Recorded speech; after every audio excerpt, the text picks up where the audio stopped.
Hello everyone, my name is Makumba Gerard of EduMath. In this video, we are going to look at how we draw the flowchart of logarithmic functions. But hey, before we continue, if you are new here at EduMath, consider subscribing and hitting the notification bell such that you can be notified of the new videos that we make every day. So let us get started and see you there.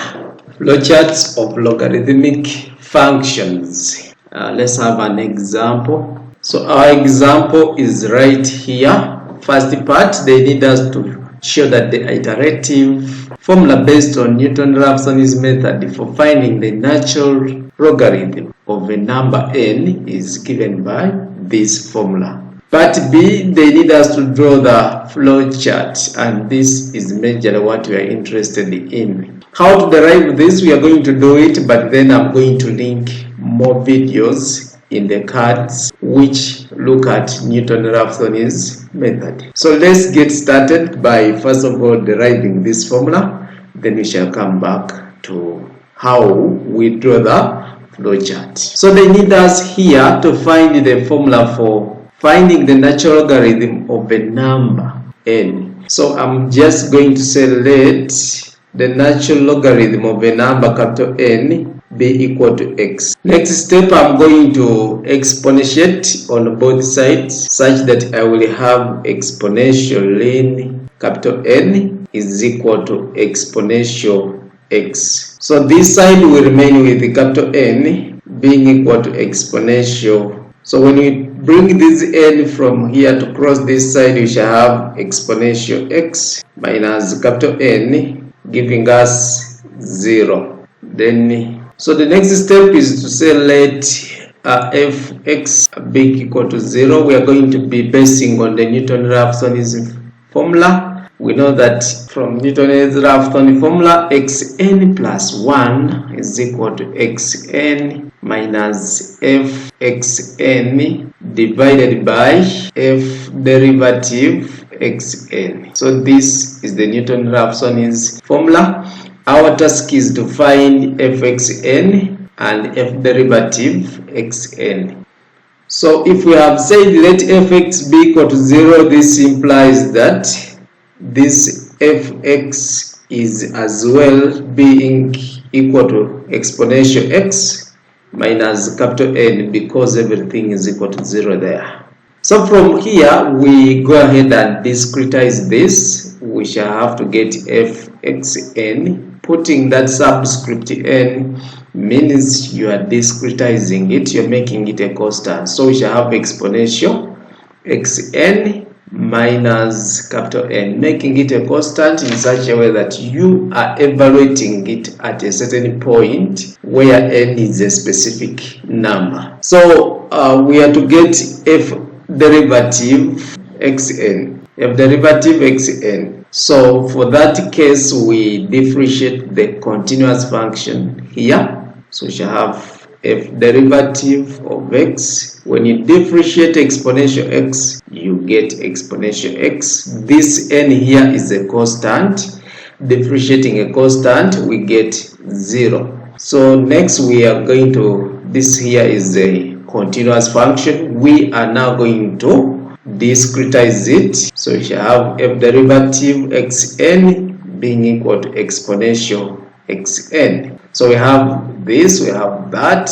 Can we now substitute? Yes. So from Newton-Raphson's formula, xn plus 1 is now equal to xn minus fxn, which is here exponential xn minus capital N all over f derivative xn, which is exponential xn. xn plus 1 is now equal to LCM there is exponential xn. So exponential xn times this, we shall have to get xn exponential xn minus this here is exponential xn. Now this becomes a plus, this negative enters there, we have that. So this gives us, when you pull out a common factor here, we shall have exponential xn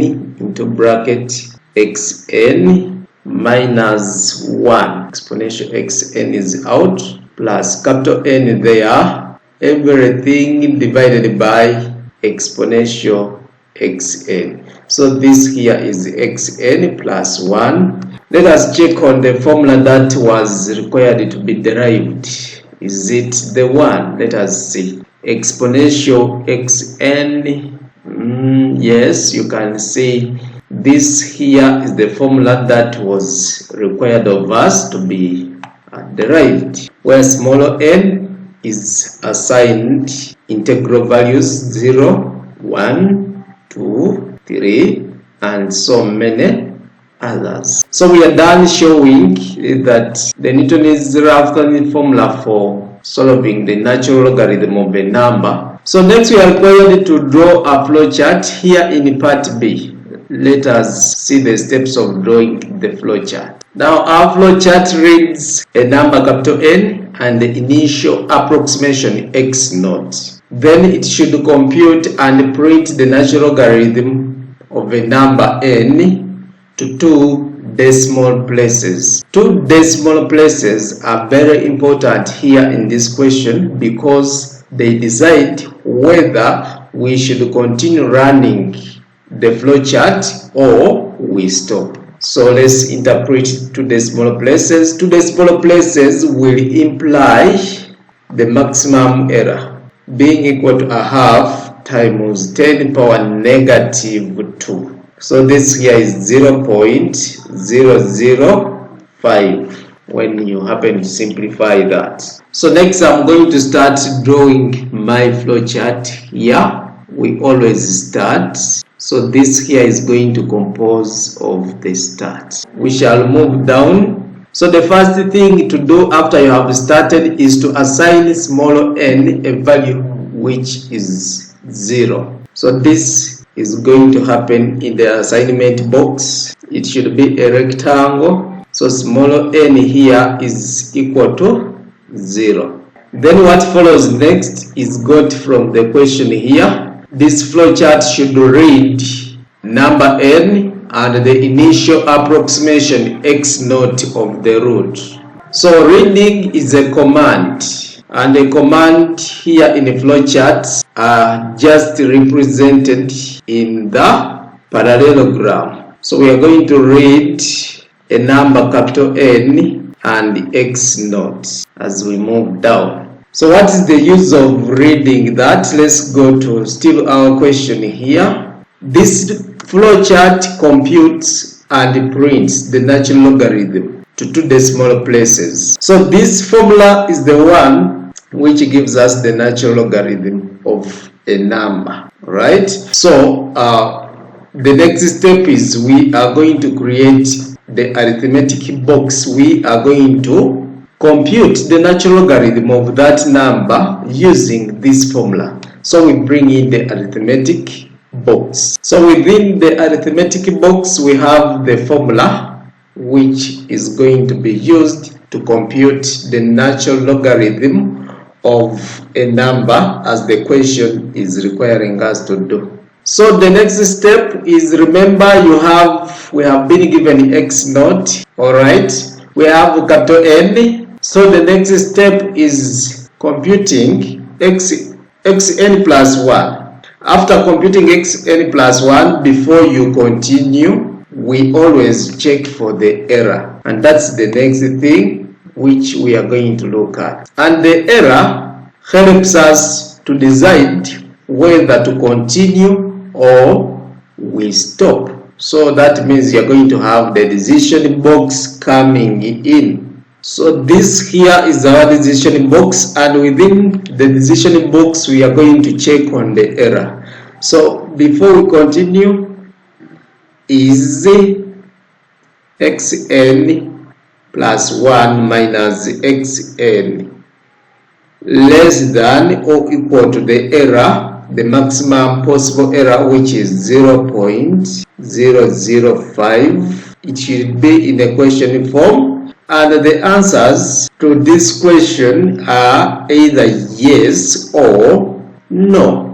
Alright, so this is the computational error and this is the maximum possible error. If the computational error is greater than the maximum possible error, that means you are going to take this route. It is not less than the maximum possible error. So therefore we shall continue to this other side. N is going smaller, n is going to be assigned another value here. We are now going to move from n equal to 0 to n equal to 1. Alright, and if it is not, we shall go to n equal to 2. If it is not less, the error is not less, we shall continue to n is equal to 3. So in summary, we need to come up with a generalized formula here. So if the error is not, that means n is going to go to another step, meaning smaller n is going to become n plus 1 in the assignment box. So xn will now become, just like for this case, it will become xn plus 1. And then we join our flowchart there. Do not forget the arrows. How about if the maximum possible error is greater than the calculated error there? That means we are going to respect the question. Is xn plus 1 less than this? How about if it was yes? We could go ahead and follow what the question is telling us here. They are telling us now to print the natural logarithm of a number to 2 decimal places. So that means if the calculated error is less than the maximum possible error, we shall go ahead and print xn plus 1. Remember, print is a command and therefore it should be placed in a parallelogram. So we shall have this print in the parallelogram, and we shall have to terminate the process of dry running. That means we shall stop after we have printed xn. So this here is our flowchart that we have drawn, and we are going to base on this. We are now done with the part. Part B is done. This flowchart reads capital N and initial approximation. You can see this. And then it computes and prints the natural logarithm of a number n to 2 decimal places. 2 decimal places are represented here in the error. This is the computation done here. This here computes the natural logarithm of a number n, and the printout is there if at all this condition here is satisfied. So this here is our flowchart that satisfies the conditions dictated to us in the equation. Part C is right here. They need us to take capital N to be 45 and x naught, which is the initial approximation, to be 3.5. Perform a dry run for the flowchart. Give your root correct to 2 decimal places. No wonder you can see even here 2 decimal places. So let's do that, and we are going to perform our dry run from here. We have capital N to be equal to 45 and x naught is given to us as 3.5. So let's start running down. We shall have to assign n, and remember n values are going to be varying. N values are many. You can see here n values are quite many. So we are starting with when n is equal to 0. Let us see. So we shall have smaller n. We shall compute xn. So if n is equal to 0, we shall have x naught, which is given to us.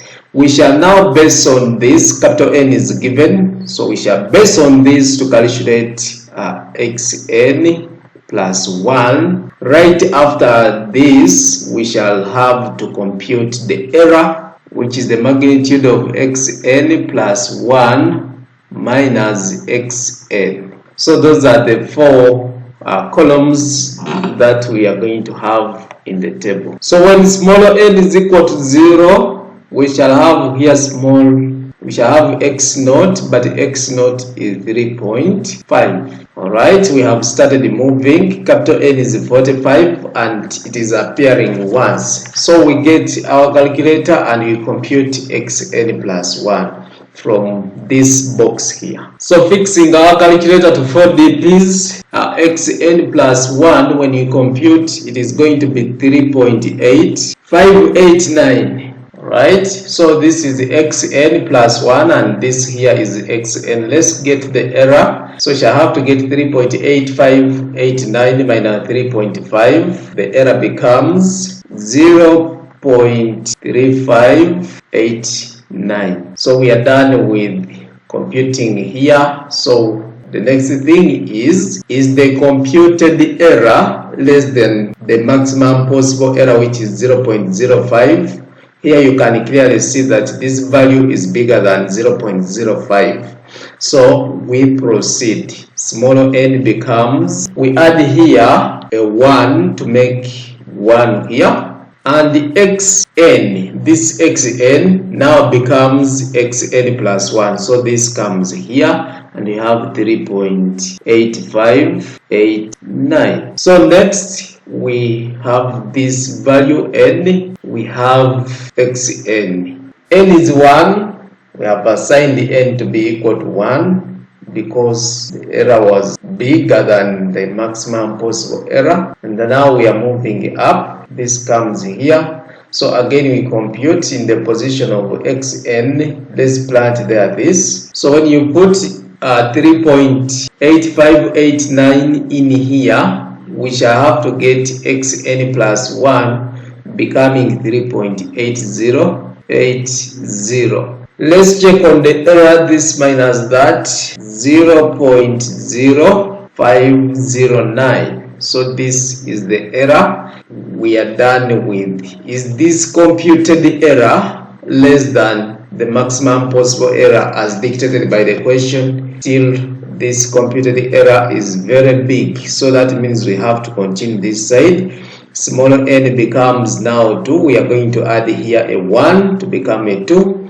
Then this value of xn becomes xn. xn plus 1 becomes xn. So we have here 3.8080. Right? So again we substitute here this 3.8080 in this. We shall get 3.8067. Next, we have to compute the error before we make a decision of whether to continue or not. So we compute the error by getting this value minus this value, which is giving us 0.0013. The next question is the computed error less than 0.005? When you look at this value and this value, this is less than that. Yes, alright.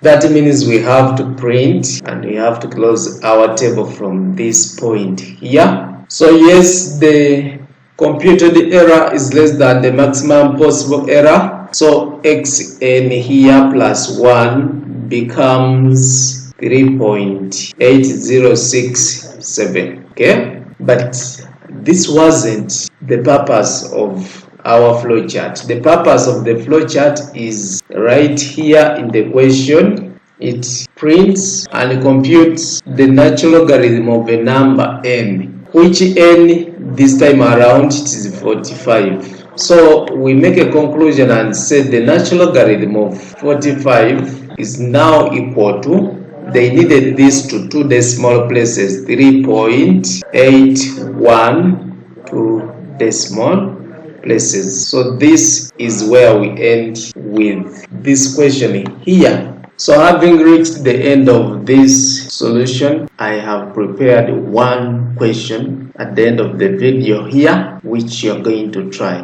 And for my dear new viewers, consider subscribing and hitting the notification so you'll be notified of the new videos that we make every day.